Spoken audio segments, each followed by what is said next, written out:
Salam saudara, kita membaca Alkitab kita dari Lukas 23 ayatnya yang ke-34. Yesus berkata, "Ya Bapa, ampunilah mereka, sebab mereka tidak tahu apa yang mereka perbuat." Dan mereka membuang undi untuk membagi pakaiannya. Saudara, pengampunan mungkin merupakan kualitas yang paling disalahgunakan, diselewengkan, dan disalahpahami dalam budaya kita. Anda mungkin berpikir Anda tahu apa itu pengampunan. Tetapi jika Anda seperti kebanyakan orang di luar sana, maka sebenarnya Anda tidak tahu apa itu pengampunan. Seseorang boleh diampuni ketika mereka memintanya. Kita akan lihat pernyataan-pernyataan ini. Yang pertama, seseorang tidak boleh diampuni sampai mereka memintanya. Yang kedua, memaafkan termasuk meminimalkan pelanggaran dan rasa sakit yang ditimbulkan.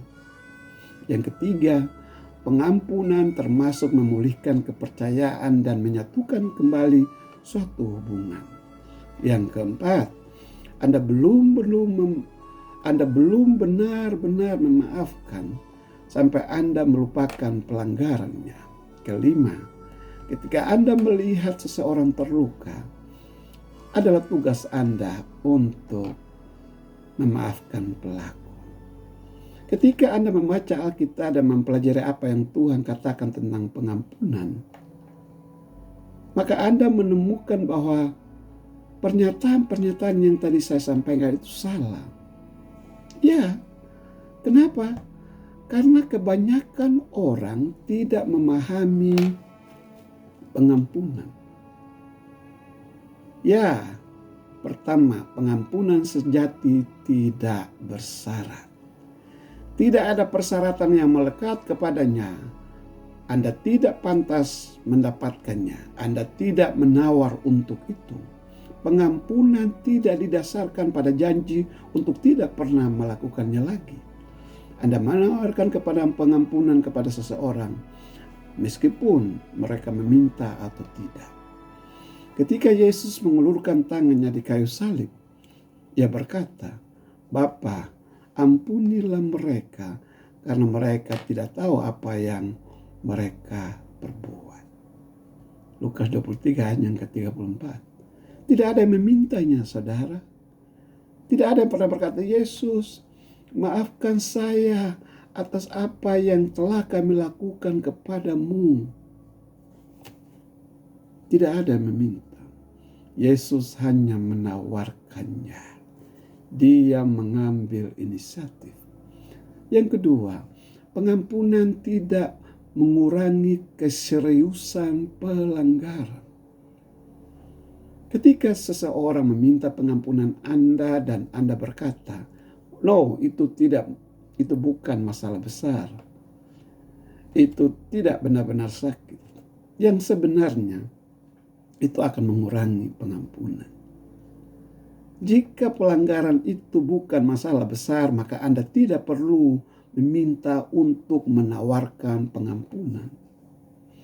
Pengampunan adalah hal untuk Anda lakukan. Ya, pengampunan adalah untuk hal-hal yang besar.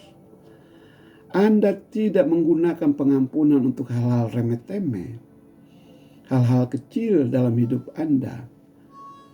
Ya, hal-hal kecil dalam hidup Anda tidak membutuhkan pengampunan. Anda hanya membutuhkan kesabaran dan penerimaan. Kesalahan besar dalam hiduplah yang membutuhkan pengampunan. Dan kesalahan itu tidak boleh diminimalkan. Jika pelanggaran adalah masalah besar, akui, kemudian memaafkan atau meminta pengampunan. Jangan mengecilkan masalah besar, Tapi akuilah setelah itu memberikan pengampunan atau meminta pengampunan. Saudara, memahami pengampunan adalah langkah pertama untuk menjalaninya. Jadi, lain kali ketika Anda menyinggung seseorang atau diri sendiri, ingatlah hal ini. Pertama, pengampunan tidak bersyarat. Kedua, pengampunan tidak pernah mengecilkan kesalahan. Amin. Demikian saudara, renungan singkat. Tuhan Yesus memberkati.